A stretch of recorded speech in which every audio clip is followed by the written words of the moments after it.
The fluorescent lights in the records annex hummed the same way they always did, steady, indifferent, like they had no opinion about what I was about to find.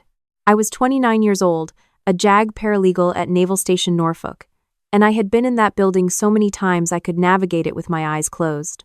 Third corridor, left at the water fountain, past the door that never quite latched. I knew every corner of it. I thought I knew every secret in it, too. I was wrong. But that morning, none of that mattered yet. That morning, I was just trying to help an old man find his brother's name. He was standing at the public intake window when I came in through the side entrance. 70, maybe older.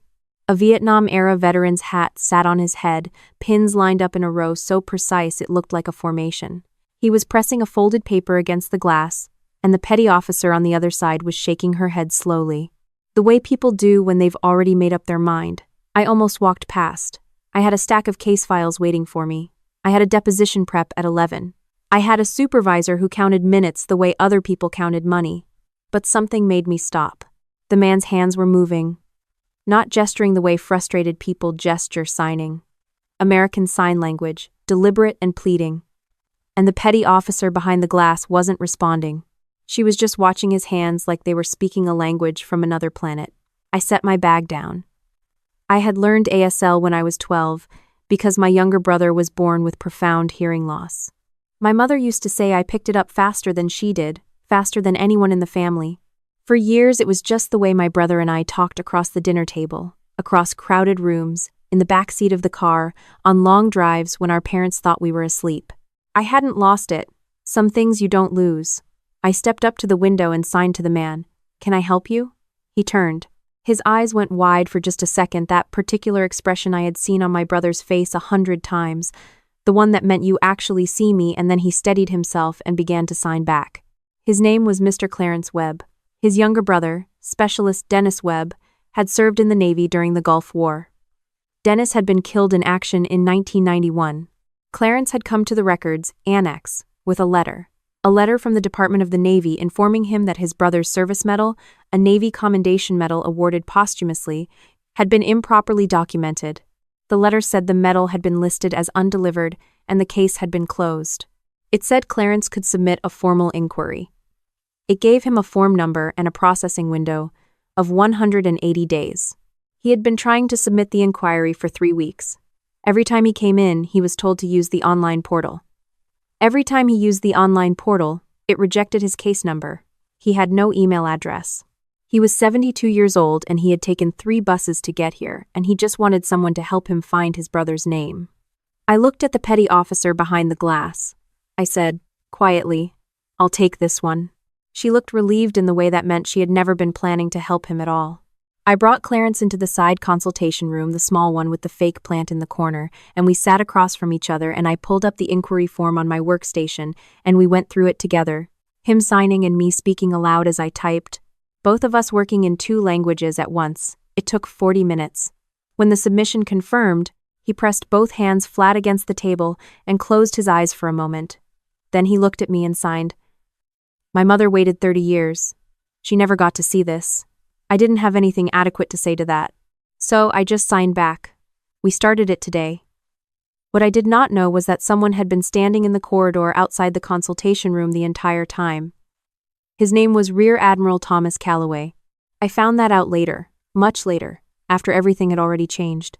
That morning he was just a man in uniform I hadn't noticed, walking through a building he had every right to walk through, watching through the narrow window in the consultation room door, as a paralegal and an old veteran communicated without a single spoken word. I didn't know he had seen me. I didn't know that what he saw had mattered to him personally, in ways I wouldn't understand for weeks. I went back to my desk. I filed 3 motions, prepped the deposition, ate lunch at my workstation, and by 4 o'clock I had nearly forgotten the morning entirely. My supervisor called me into her office at 4:30. Her name was Commander Rachel Voss. She was 44, precise, economical, with words in the way that people who have been lawyers for a long time tend to become. She was not warm. She was not unkind. She occupied a middle space that I had come to think of as professionally neutral. She told me that a request had come in from the Admiral's office. She did not say which Admiral. She said the request was for a paralegal with a specific skill set to be temporarily assigned to a small working group conducting an internal administrative review. The review was confidential. I would be briefed when I arrived. I was not to discuss the assignment with anyone in my current office, including colleagues, including her. I said, "Am I in trouble?" She almost smiled. She said, "No, Megan, you're being borrowed." That was the last ordinary thing she said to me for a long time. The working group met in a building on the far side of the installation, a low, beige structure near the waterfront that didn't have a visible sign out front. There were 5 of us, 2 other paralegals, a retired warrant officer working as a civilian contractor, a forensic accountant from a DoD Inspector General's office, and me. Rear Admiral Calloway addressed us on the first morning. He was a compact man, late 50s, with the kind of stillness that doesn't come from calm so much as from long practice at controlling what you show. He told us that the working group had been convened to review a pattern of administrative irregularities in the Posthumous Awards and Benefits Processing Division, a division that handled the files of service members killed or disabled in action, and the subsequent delivery of medals, survivor benefits, and dependency records to their families. He said the irregularities suggested a systematic problem. He said the scope was potentially significant. He said what we were looking for would be in the paperwork, if we looked carefully enough. He looked at me directly when he said that last part. I understood, later, that he had handpicked me because of the morning with Clarence Webb. He had been visiting the records annex to pull a file related to the review, a coincidence or not a coincidence, depending on how you think about those things. He had seen me sign, he had seen the old man's face, and he had decided that whoever I was someone who noticed the people that systems forgot. That was the skill set the request had been describing. I started with the oldest files. The Posthumous Awards Division had processed thousands of cases over 3 decades. Most of them were exactly what they appeared to be. Clean records, properly documented, families located and notified, medals delivered or returned as undeliverable with appropriate notation. The paperwork was routine and sad in the way that all records of loss are sad names and dates and forms, the bureaucratic residue of lives. But in a subset of cases, something was different. It started with what looked like a data entry error. A case would be marked delivery confirmed in the main database, but the physical file would contain a returned mail notice. Medal delivered. Medal not delivered. The same case. 2 different stories. I flagged it. The forensic accountant, whose name was Paul, pulled the financial records connected to those cases. In cases where medals had been logged as delivered but physically returned, there was a corresponding entry in a separate account, a vendor processing account associated with a contractor called Meridian Administrative Solutions. Meridian had been processing paperwork for the division for 11 years. Paul pulled Meridian's contract records. The contract had been renewed 4 times, always at a slight increase, always with the same contracting officer's signature. The contracting officer had retired 3 years ago and now worked, privately, for a logistics consulting firm with a registered address in Northern Virginia. I kept pulling files. In 47 cases across 11 years, medals had been logged as delivered, families had received notification letters, and the medals had never arrived. In 12 of those cases, family members had filed inquiries. The inquiries had been processed and closed with notations reading family acknowledgement received. There were no acknowledgement records in the physical files. Someone had been lying in the records for over a decade, not sloppily, methodically. I worked 12-hour days. I brought the files home in my head and lay awake sorting them. I stopped talking to most of the people in my life about anything real, because I couldn't talk about this, and I didn't have room for anything else. My sister called on a Wednesday evening and I let it go to voicemail. Her name is Diane. She is 6 years older than me, and she has always been the competent one, the organized one, the one who had her future planned before I had finished figuring out my present. She had worked in federal contracting for 8 years. She was good at it. She talked about procurement cycles and deliverable schedules the way other people talked about their children. I called her back the next day and we talked for 20 minutes about nothing important. She asked how work was going. I said busy. She said the same. We made vague plans for Thanksgiving that we both knew we might not keep. When I hung up, I sat for a moment with my phone in my hand, and then I went back to the files. The name appeared on a Tuesday. I was cross-referencing vendor correspondence logs against the contract renewal records when I found an internal routing slip from 8 years ago. It was attached to the third Meridian contract renewal, a routine attachment, the kind of thing that moves from desk to desk and nobody reads carefully. But someone had written a note in the margin, handwritten, in blue ink, confirmed with D. Hargrove Re. Processing timeline. I stared at the name. D. Hargrove.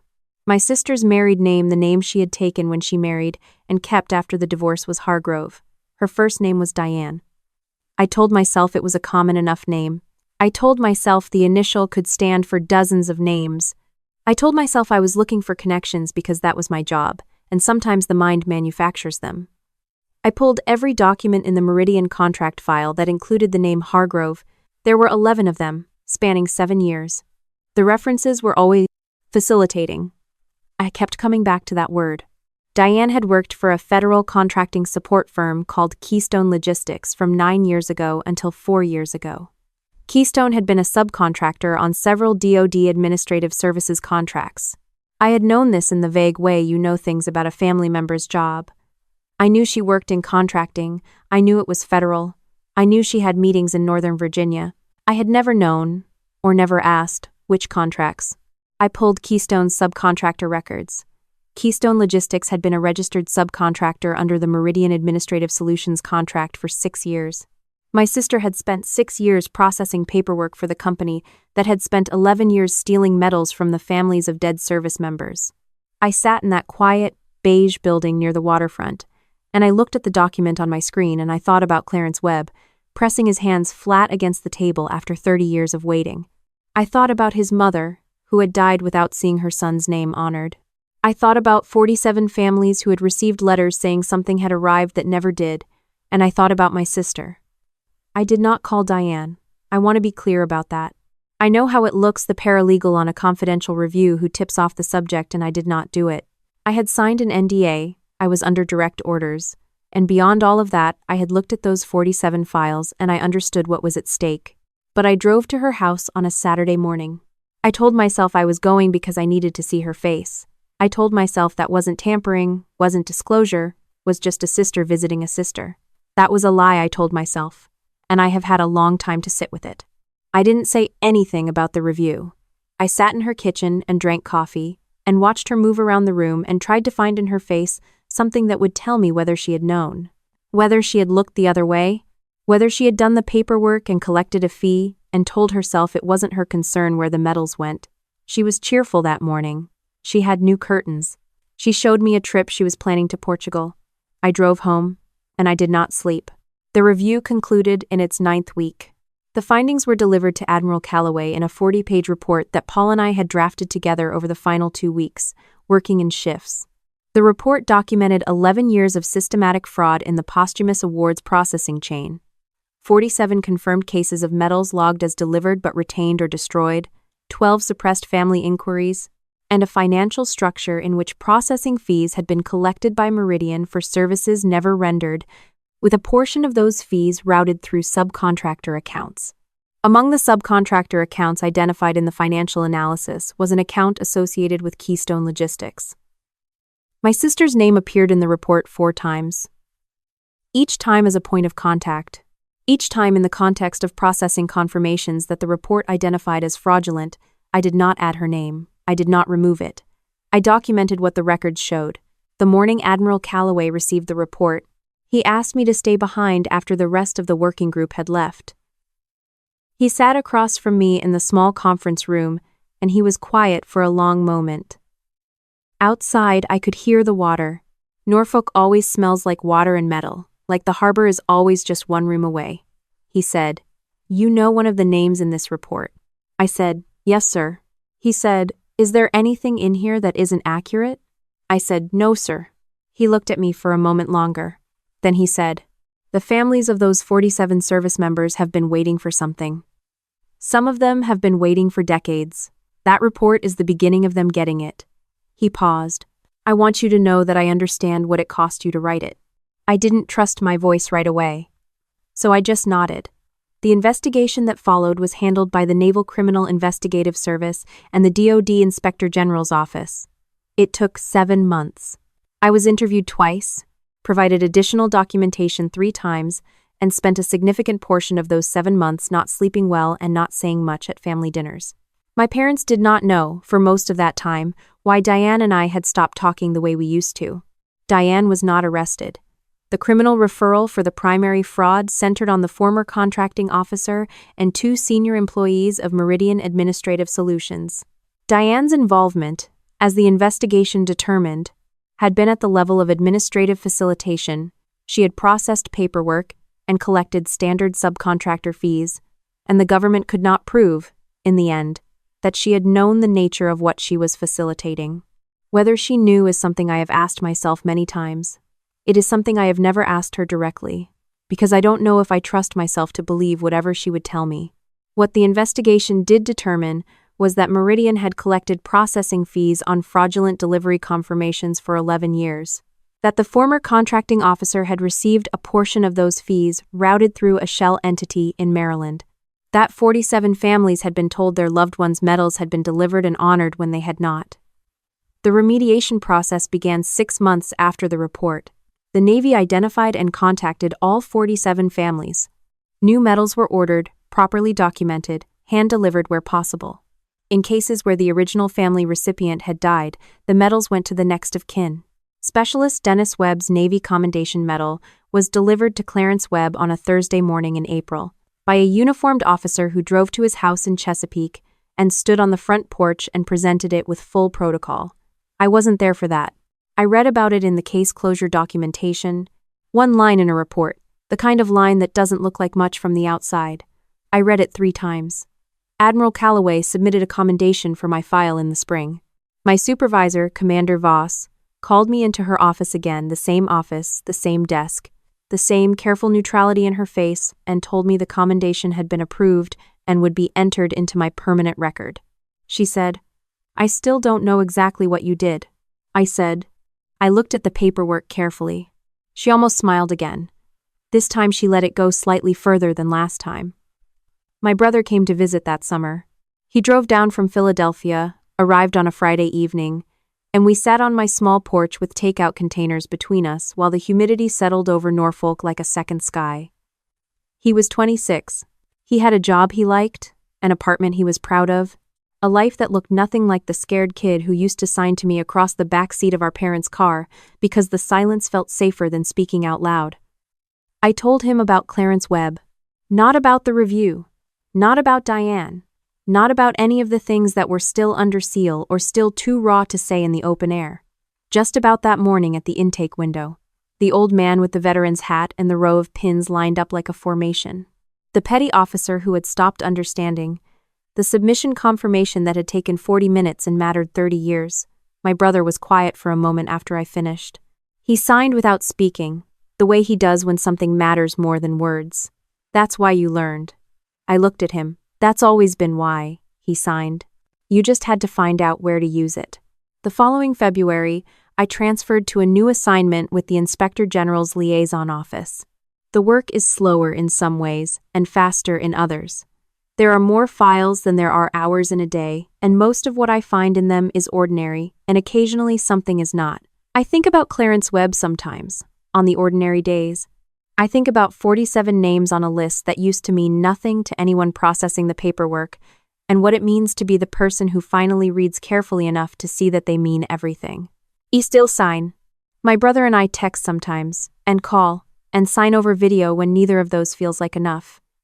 He is the reason I know the language. He is not the whole reason I used it. Some doors open because someone finally speaks the right language. Some rooms change because one person decides to stop walking past the window.